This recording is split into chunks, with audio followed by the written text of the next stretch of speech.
พี่น้องเกิดยังขึ้นกับพระเอกใหญ่ไหมไทยหัวใจศิลป์ไปแสดงยุคกาฬสินธุ์อำเภอสหัสขันธ์ไปจนฮอดมองฮอดที่แล้วบ่ได้แสดงข้าเจ้าบ่จ่ายเงินเล่าเจ้าภาพบ่จ่ายเงินเล่าก็เลยได้กลับซื่อๆเอา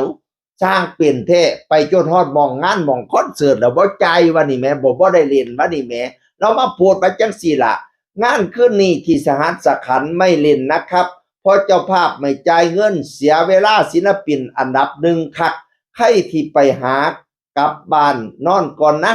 อย่าลืมไปท่วงเอาค่าบัตรขึ้นนะครับผู้ใดสิไปหากลับบ้านนอนก่อนเด้ออย่าลืมไปท่วงเอาเงินค่าบัตรคืนข้าเจ้าบ่จ่ายเงินเสียเวลาศิลปินอันดับหนึ่ง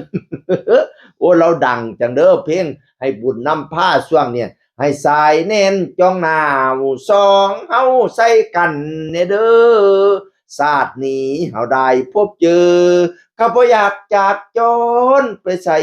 ดังคือหยังนี่ให้บุญน้ำป้าพี่น้องเอ่ยสร้างเป็นแท้จ้างเราไปฮอดสหัสขันธ์อำเภอกาฬสินธุ์ไปโจดฮอดบ่องฮอดที่แล้วบ่จ่ายเงินเราก็บ่แสดงล่ะเนาะธรรมเนียมหมอลำขอตกลงสัญญาเนี่ยไปฮอดปุ๊บเนี่ย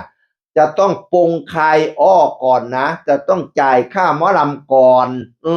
บัดนี้บ่จ่ายแหมจะเกิดอีหยังขึ้นบุ๊บแล้วก็ได้กลับเอาซื่อๆบอกผู้ใดที่ซื้อบัตรแล้วไปถามเอาเงินค่าบัตรขึ้นเลยพนาวานานะจักว่าเกิดอีหยังขึ้นมีคนมาเมนบอกว่าเจ้าภาพหรือคณะกรรมการจัดงานเนี่ยควรเฮ็ดให้มันดีกว่านี้คันเจ้าบ่จ่ายค่าศิลปินมันบ่เหมาะสมบ่ยุติธรรมศิลปินเขาต้องมีค่าจ่ายค่าเดินทางค่าน้ำมันค่าอาหารการกินค่าที่พักอะไรทำไมหลายอย่างการบ่จ่ายเงินเขาเปลี่ยนการไม่เหมาะสมเป็นอย่างยิ่งหากเจ้าภาพหรือกรรมการบ่สามารถสิจ่ายเงินได้สุเจ้าบ่สมควรจัดงานเจ้าบ่ต้องจัดงานเจ้าเฮ็ดเป็นแบบเนี่ยพันว่ามีคนมาเม้นว่ามันบ่แม่นงานเจ้าภาพมันเป็นงานที่มันเป็นงานอีเวนต์ผู้ประกอบการเป็นเอกชนน่ะมาเซาทีซื่อๆบ่ได้เกี่ยวกับหน่วยงานใดๆทั้งสิ้นพะนะว่านั่นน่ะเอกชนไปเซาทีไปจัดงานคอนเสิร์ตงานอีเวนต์บัดนี้นี่บ่จ่ายเงินเรามันบ่เกี่ยวกับเจ้าภาพพะนะว่านั่นน่ะแล้วก็มีคนมาเม้นว่าเจ้าภาพคณะกรรมการจัดงานหรือเอกชนที่จัดงานอีเวนต์ควรปฏิบัติตามสัญญามัน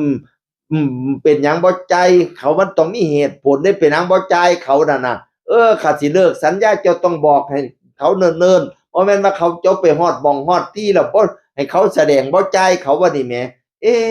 มันไม่ตามสัญญานะแบบนี้นะไปถึงปุ๊บคุณต้องจ่ายปั๊บเลยนะคุณผิดสัญญานะเอาสัญญาออกมาเลยบ่ว่าบ่ฮู้ว่าคุณพี่ไหมไทยละว่าจังไดบ่เราสิฟ้องร้องอะไรทำไมบ่ข้อยว่าเราบ่ฟ้องหรอกเราบ่เป็นผู้เลี้ยงมากเราขี้คร้านปวดหัวนำขึ้นโรงขึ้นศาลก็มีคนมาเม้นว่าผมได้กลับซื่อๆบ้านก็ไกลพะนะว่าโอ๊ยไปแล้วก็ได้กลับซื่อๆคนต่อแถวเอาเงินคืนยาวอาดลาดพี่น้องเอ่ยว่าไหมไทยบ่ได้เล่นเขาก็ต่อแถวเอาเงินคืนล่ะเนาะบ่หลายคนก็ไปเม้นด้วยความเป็นห่วงสร้างว่าแท้พ่อใหญ่แบบนี้ก็มีบ่คนจัดแบบทำไมทำอย่างนี้เสียชื่อเสียงอำเภอหมดเลยเอาของแท้เอาบ่ใจนี่ว่าว่าซั่นมีแต่คนไปว่าให้ซุมจัดงานแล้วก็ให้กำลังใจอีพ่อไหมไทยใจตะวันพี่น้องเอ่ยตั้งแต่ซุมเคียงเสียงก็ตกใจว่าสิได้ค่ายเวทีเคียงเสียงบ่น้อพะนะว่าอุ๊ยสร้างเป็นแท้เนาะคือสิแม่นซุมเครือข่ายจัดงานอีหยังบ่ซื้ออิหยังบ่โปรโมชันมาเขียนโพสต์ว่าฝนตกไหมไทยคืนบัตรเต็มจำนวนพะนะว่ามันสิฝนตกจังไดมีแต่คนเข้าไปเม้นว่าสิตกจังไดบ่เห็นฝนพ่อเม็ดว่าซั่นว่าเออโอ้ยเนาะเขาเจ้าก็เห็นอยู่บรรยากาศมันฟ้าขาวดาวแจ้งมันบ่มีฝนพ่อเม็ดจะมาเขียนว่าฝนตกไหมไทยคืนบัตรเต็มจำนวนจักว่าผู้ใดมีปัญหาอีหยังกันเนาะมีคนมาเม้นว่าเอาเกิดหยังขึ้นพะนะว่ามีคนหนึงมาตอบว่าผู้จัดกับผู้รับงานคุยกันไม่ลงตัวมั้งว่าซั่นว่าใส่คำว่ามั้งผู้จัดกับผู้รับงานคุยกันไม่ลงตัวมั้งสร้างเป็นแท้คุยกันบ่ลงตัวแล้วก็เฮ็ดให้ ศิลปินเขาเสียเวลาเขาเดินทางไปนั่นน่ะบ่จ่ายค่าตัวเขาเอ้ยเนาะเฮ้ยบ่ได้เด้บ่ได้เด้เจ้าไปพ้อศิลปินที่เขาเลี้ยงมากๆเจ้าถึกเขาฟ้องตายเลยเด้บัดนี้เด้พ่อใหญ่ไหมนี่จักเราสิว่าจังไดเบิ่งทรงเราบ่เลี้ยงมากดอกพี่น้อง เราก็สิโพสต์ระบายแล้วก็แล้วว่าหรือจังอะไรทำไมก็รอติดตามตอนต่อไป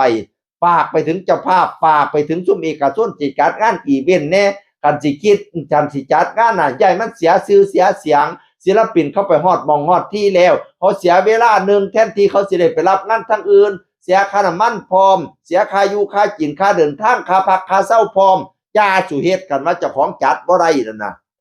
ทางเป็นจากเสียงอื่นคนเก่ามาเว้าสู่ฟังสวัสดีครับสวัสดีครับ